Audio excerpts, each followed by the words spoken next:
Hello everyone, I'm Patrick O'Sullivan and I'm going to be doing my video presentation here at Emory Healthcare Center, just on the corner of Peachtree and Hermance Drive, right outside of campus.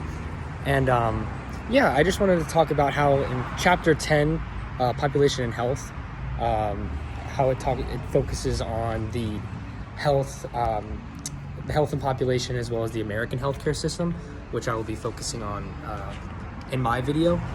So kind of just talking about how there's no secret that the U.S. has the most expensive healthcare system, and basically there's a quote saying that it spends half again as much as Canada and twice as much as Sweden, but yet both of these countries seem to have longer life expectancies and overall better health in general. It's also noted that U.S. physicians are some of the best paid in the world. And that the U.S. Medicine scene is dominated by insurance companies, even though a large amount of the population is either underinsured or not insured at all. And basically, those who don't have insurance can only receive emergency medical care. And these social medical issues, unfortunately, will follow racial lines. So yeah, I mean, basically, if you don't have insurance or you're underinsured, you're not able to afford insurance, these health issues that you will have will tend to lead to only emergency care, which is available in the United States. But I mean, that this can either have long wait times, inaccessible to people that I guess aren't able to have efficient modes of transportation, and and essentially, so it's an example of this kind of is the infant mortality rate, going back to these racial lines. So the infant mortality rate for non-Hispanic black babies is more than twice as high for non-Hispanic white babies. So this kind of also just shows the I guess racial implications that the healthcare system negates certain populations.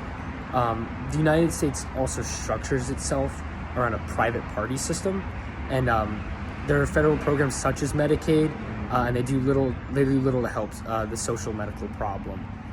So these programs are set to help those who are, I guess, lower socioeconomically.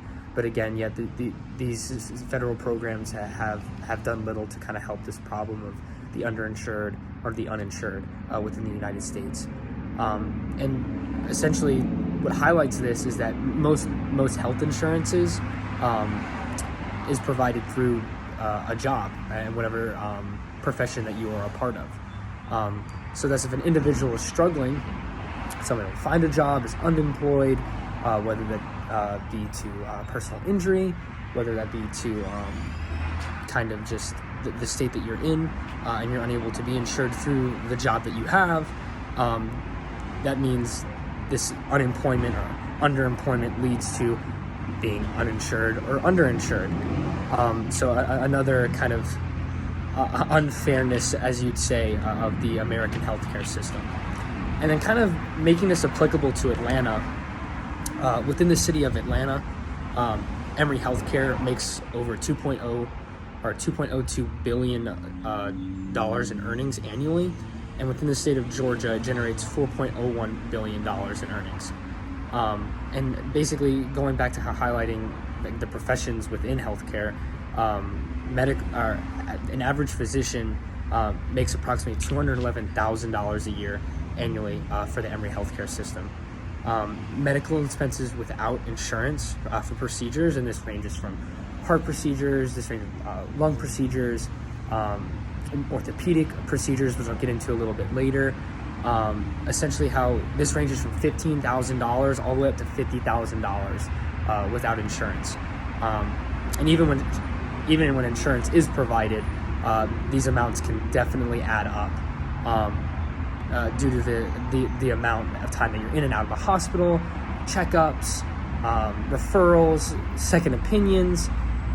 Essentially, I guess a personal example with me is I had last semester I had a partial knee replacement in my left knee, and the medical expenses through surgery and also all the post-op appointments definitely adds up. And fortunately enough, I am insured due to being a school injury, but again, like there's still expenses involved with the healthcare system, even as someone who is insured. Also, another example I kind of want to give about just the American healthcare system and kind of the fallacies in it is my roommate actually is diagnosed with type 1 diabetes, and he's told me that basically the young adults aging 20 to 25, when they get off their parents' insurance, and kind of become a part of this large population that is uninsured or not insured, is they don't understand how much insulin is, which for people that have type 1 diabetes is necessary for them to live, and end up dying because of this, because either they can't afford it because of not having insurance, and also not understanding how much kind of these private parties have made essential resources for us to live. But yeah, basically I just wanted to point out how in Chapter 10, focusing on the American healthcare system in particular, how there are problems that need to be solved, and how you can look overseas at other countries that have public healthcare and free healthcare. And I guess their arguments are being made that, oh, there's longer wait times. I guess it's not it, but the thing is there's still private companies that you can go to. Private practice will still be involved.